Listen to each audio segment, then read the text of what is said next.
Webull offers one of the best paper trading simulators out there, and I'm going to be showing you exactly how to use it, from placing a trade to seeing if you're making money or not, and more. I just have to quickly mention here that I'm not a financial advisor, and this isn't personalized financial advice. With that said, guys, let's dive into my full Webull paper trading tutorial for beginners now, and if you enjoy content like this, drop a like and subscribe.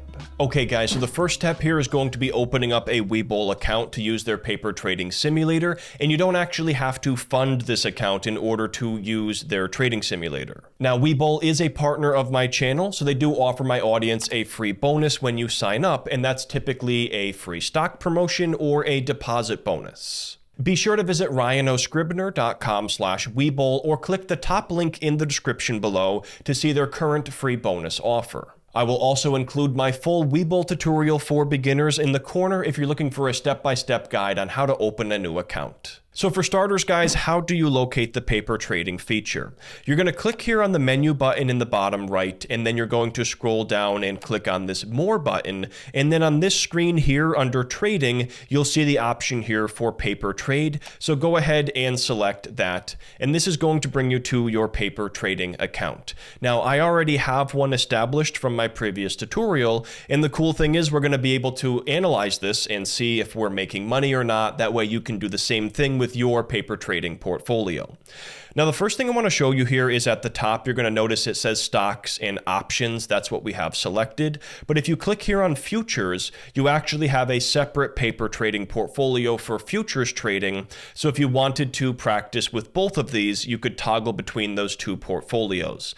But for this video, we're just going to focus on the stocks and options side of the equation.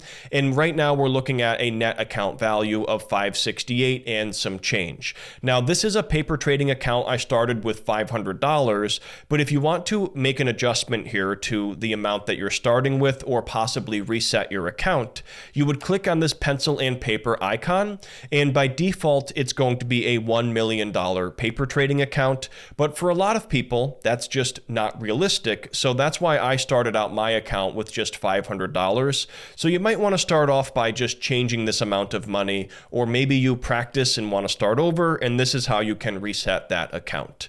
But for now, we're going to leave it just the way it is because we're actually going to analyze the performance of this portfolio. So let's go ahead and place a paper trade now. What you're going to do is click on the paper trade button here at the bottom right, and to the left of that, we can see my buying power, which is the amount of money I have to invest, currently $65.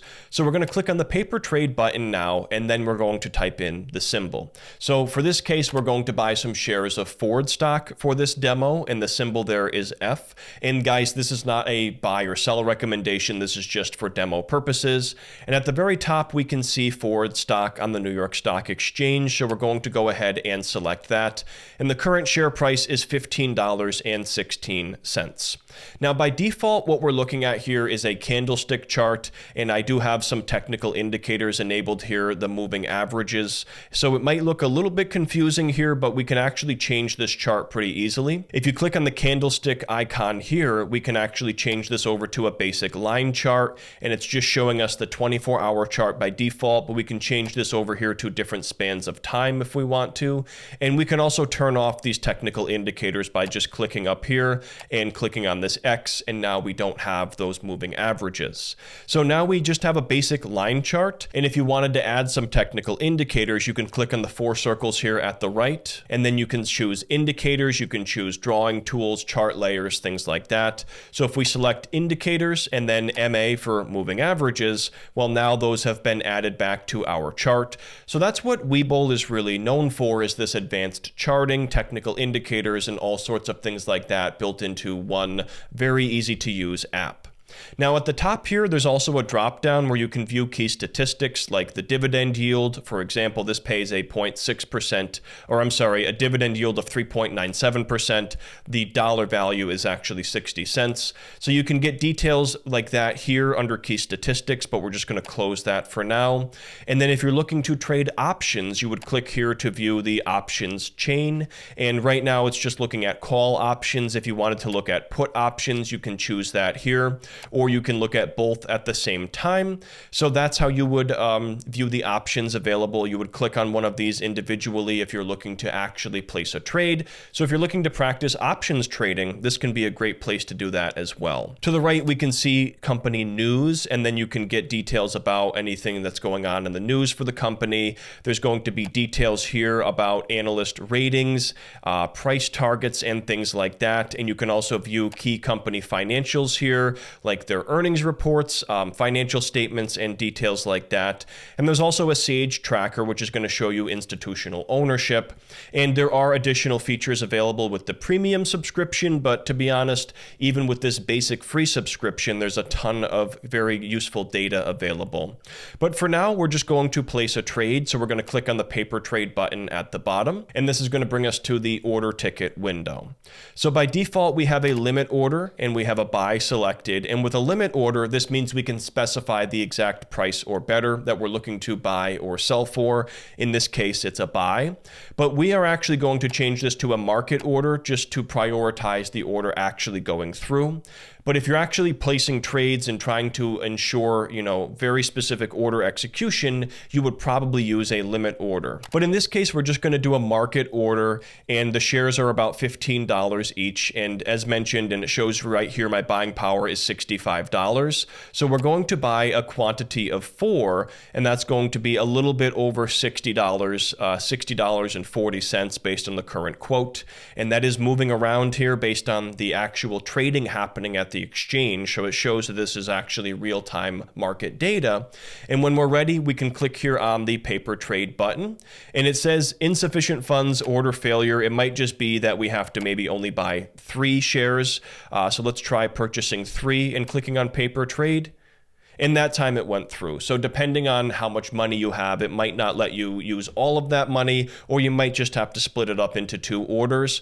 But in this case, we just bought 3 shares of Ford at an average price of $15.12. And then if we click on the back button a few times and navigate to the main paper trading portfolio screen, if we scroll down, it's going to be listed here under my positions.